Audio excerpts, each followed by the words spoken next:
If Jordan Binnington wanted to fight, Marc-Andre Fleury was ready to oblige.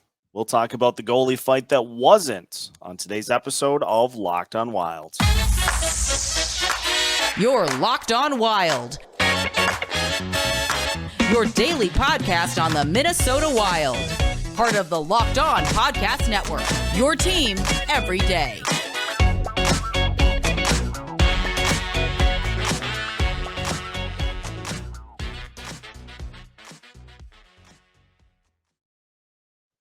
What's happening, everybody? Welcome to another episode of Locked on Wild, your daily Minnesota Wild podcast, part of the Locked on Sports Podcast Network, your team every day. Thank you, as always, for making Locked on Wild your first listen each and every day. Just a reminder, you can find Locked on Wild on all of your favorite podcast platforms, absolutely free of charge.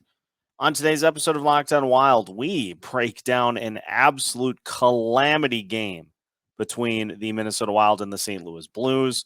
We'll focus mostly on the goalie battle we all wanted but did not get, with some quotes from Marc-Andre Fleury.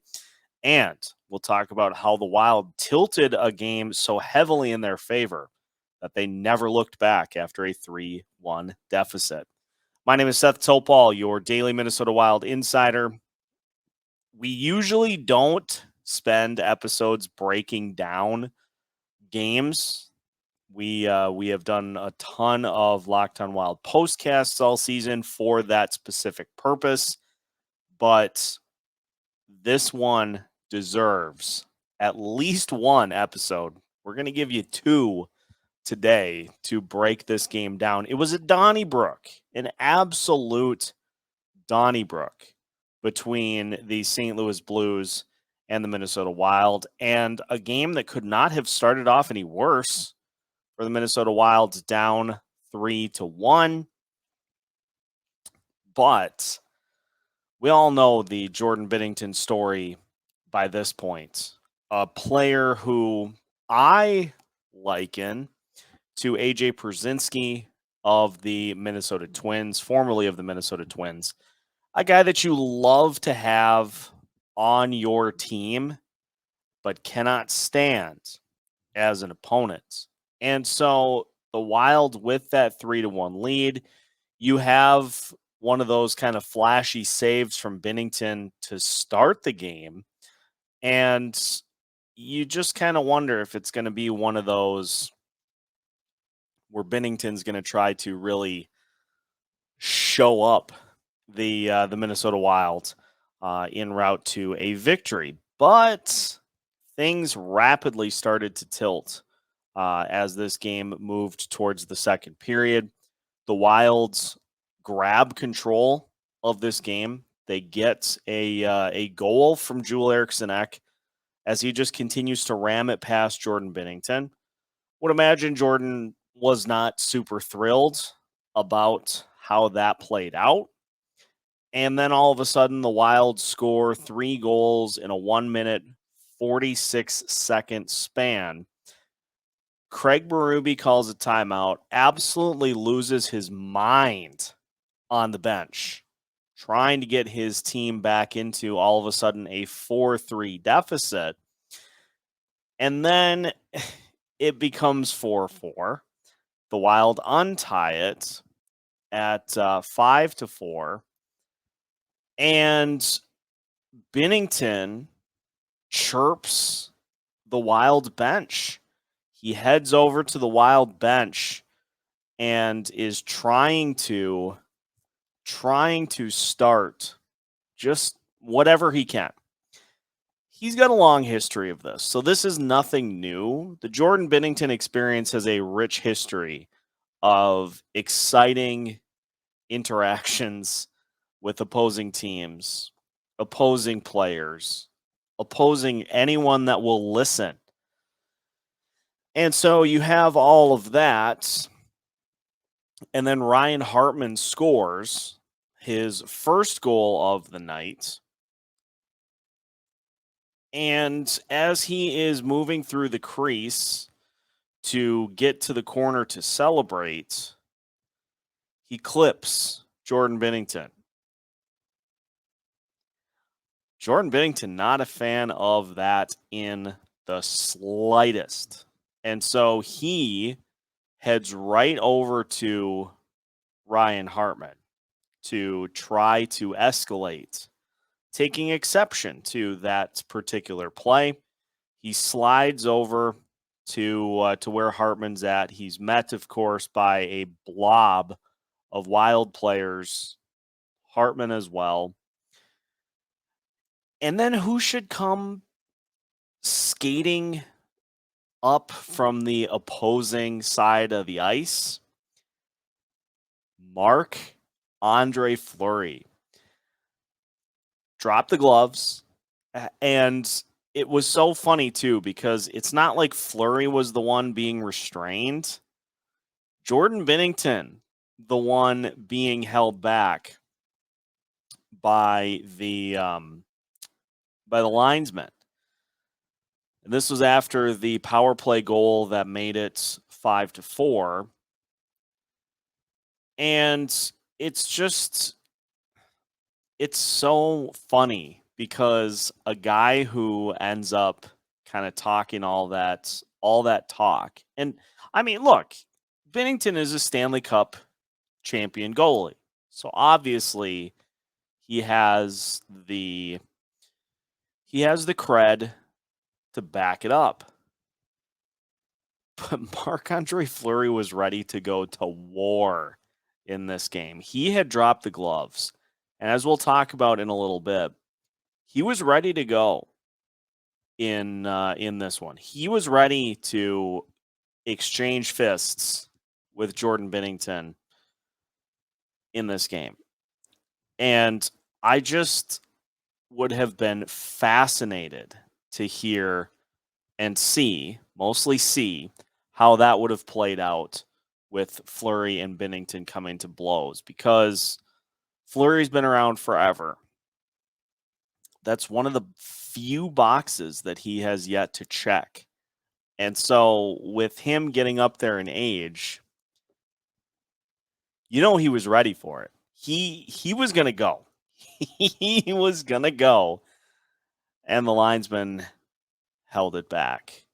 And so we see just this classic example of going to the cookie jar one too many times and poking the bear. And I just am always going to wonder how that would have played out. Now, obviously, the big concerns anytime you have any type of a fight,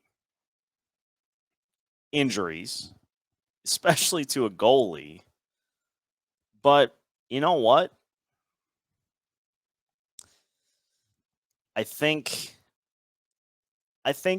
Fleury could have handled his business for sure. I feel like Binnington would have struggled in that matchup against the Flower because Flowers do typically have some thorns, but just an unreal exchange between the two. And we're going to add a little fuel to the fire with some quotes from Marc-Andre Fleury after the game as we continue the breakdown of an 8-5 win for the Minnesota Wild, in which we nearly saw both goalies exchange fists. We'll talk more about that as we continue today's episode after this.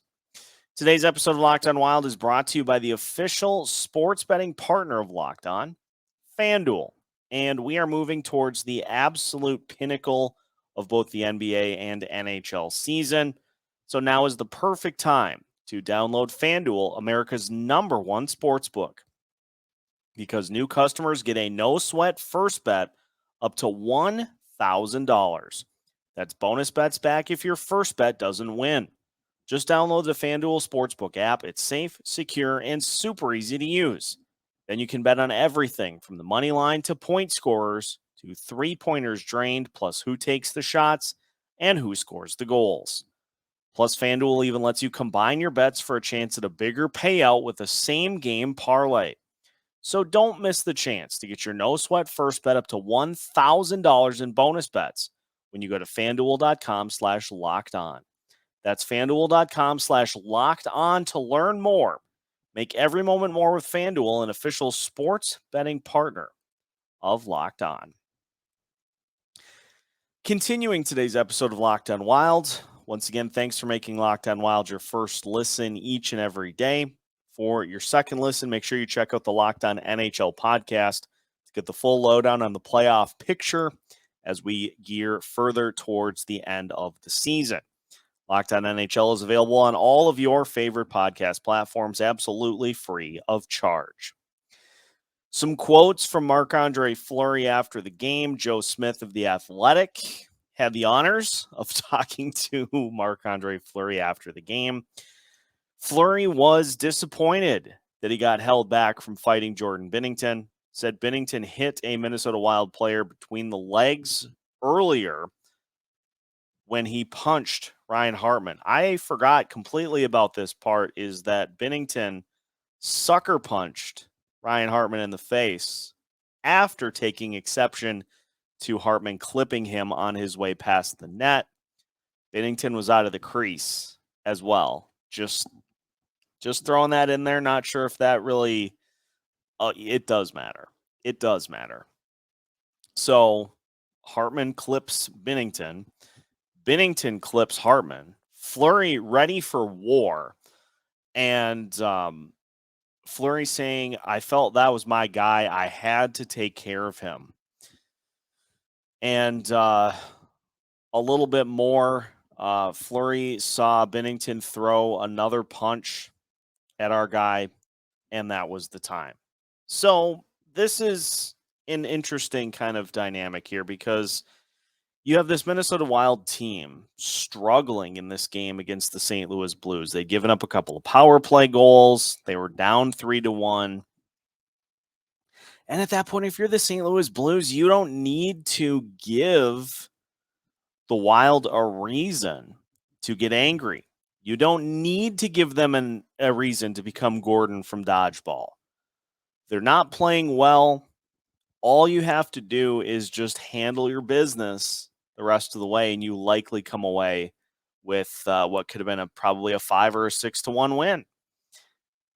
Instead, Jordan Binnington claps back, and I think the funniest part of this game, even as I sit here now, still just trying to wrap my head around what we saw happen, because not only do you have the near fight, you have another fracas in which Braden Shen gets a 10-minute misconduct for taking a run at Hartman for the play that led to Binnington hitting him in the face with his stick.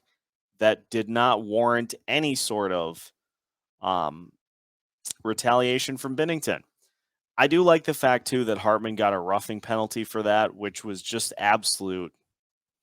It was a hideous call because Hartman was just trying to get to the corner.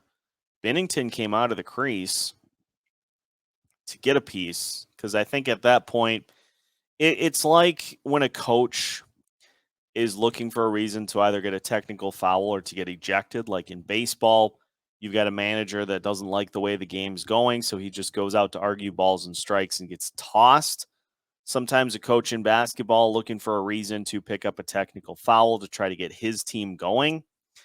And with the Wild having taken the lead in such a just unexpected fashion, I mean, it was 3-1. And then in the second period, you get the Klingberg, Sundqvist, and Mason Shaw goals in 1 minute and 48 seconds. 1 minute, 58 seconds. And then at that point, the Blues had rallied to tie. Hartman unties it a minute later. And so at that point, I guess Binnington is trying to kind of rally the troops after Craig Berube did the same. And then you have a breakaway goal for Alex Goligoski on Tomas Greiss, and then 2 more goals after that. So the Blues clearly angered the Minnesota Wild in this one tonight. And to be perfectly honest, They are lucky that things did not escalate. Who knows what would have happened if Fleury and Binnington would have had the chance to go, because Binnington did get tossed for everything that he did to incite the melee that happened right around the net. So he gets tossed. Fleury gets a 2-minute penalty for leaving his crease. If they let those two fight, you might have had everybody else that was out there on the ice doing the same. And so it leads me to wonder, to finish, what it would have been like had some of the more well-known fighters in Minnesota Wild history, what if they would have been in this game? How much more would it have changed? And so we'll take a trip down penalty lane here to finish today's episode of Locked on Wild after this. Final segment of today's episode of Locked on Wild. Once again, thanks for making Locked on Wild your first listen each and every day. For your second listen, make sure you check out the Locked on NHL podcast to get the full lowdown on everything going on throughout the NHL. Free and available wherever you listen to your podcasts. So what if Matt Johnson and his 698 penalty minutes, what if Matt Johnson would have been in this game? There would likely have been just an insane level fight that would have broken out in this game had the Wild had some of their biggest instigators. Now, they have Ryan Reeves right now. They have Marcus Foligno. But honestly, Brandon Duhaime, I think, is a player who gets lost in the shuffle with the amount of times that he has stepped up and gone to the penalty box himself. I mean, I'm looking at the all-time list for Minnesota Wild penalty minutes right now, and Duhaime in 119 games is 37th all time in penalty minutes for the Minnesota Wild. 160 penalty minutes in 119 games. Matt Johnson, I don't know if he'll ever be caught. 698 penalty minutes in 227 games played. And in that same span, he had 22 career points. So he's averaging like 1 point every 10 games for the Wild. And then if you take those 700 penalty minutes in 227 games, that's 3 per game. 3 penalty minutes per game over the course of his career. I find it interesting, too, on the list of all-time penalty minutes for the Minnesota Wild, Mikko Koivu is second, but you look at it then, far and away the leader in games played for this franchise at 1,028. So 592 penalty minutes in over 1,000 games is it's just the longevity side of it. You know, that's slightly boils down to like 1 penalty minute every 2 games. And so that's not a ton. So I go from that to then, of course, the big one. He may be the most high profile enforcer the Wild have ever had. Derek Boogaard, 544 penalty minutes in 255 career games. Another guy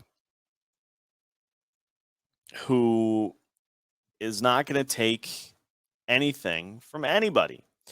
And so I guess the point that I'm trying to make is with some of those other guys on the ice, Boogaard, Johnson, I mean, you can even go further down the list to the likes of Cal Clutterbuck or Willie Mitchell. Brent Burns did a little bit of got a little bit of penalty minutes in his time with the franchise. you wonder with some of those guys if that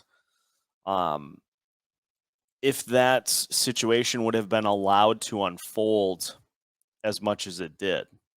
If you've got Bugard out there or Johnson, if they maybe just straight up go take a run at somebody, then take the retribution and just call it a night after that. Um, it would be interesting to see. And it would also be interesting to see if you took an entire lineup of players that had the best potential to get in a scrum. So you would have a forward line of, say, Bugard,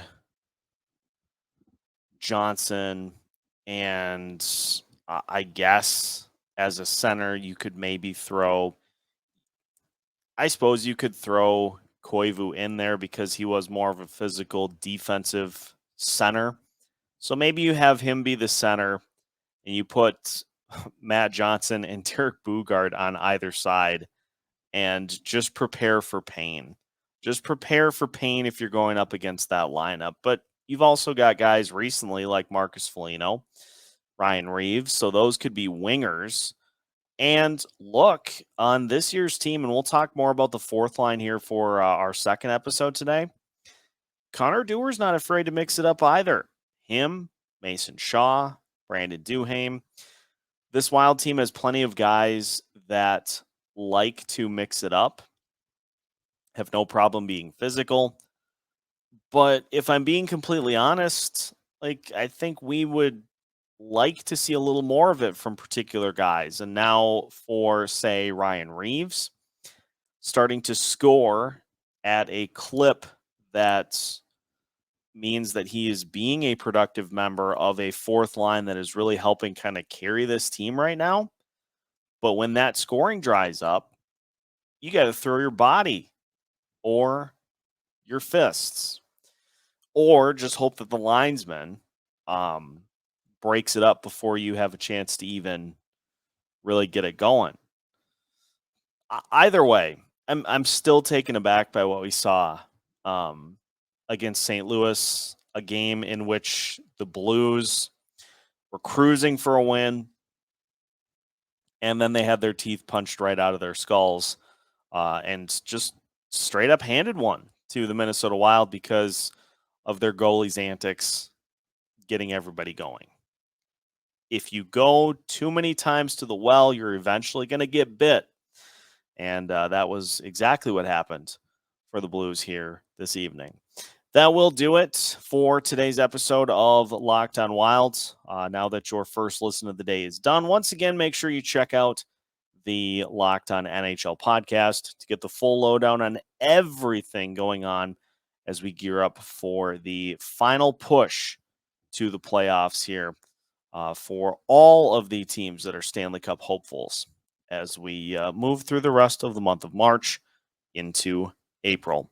Make sure that you take this opportunity to subscribe to Locked on Wild and follow us on YouTube. Follow us on all of your favorite podcast platforms so you don't miss out on any new episodes as we navigate through the rest of the season. We've got new episodes every Monday through Friday as part of the Locked on Sports Podcast Network.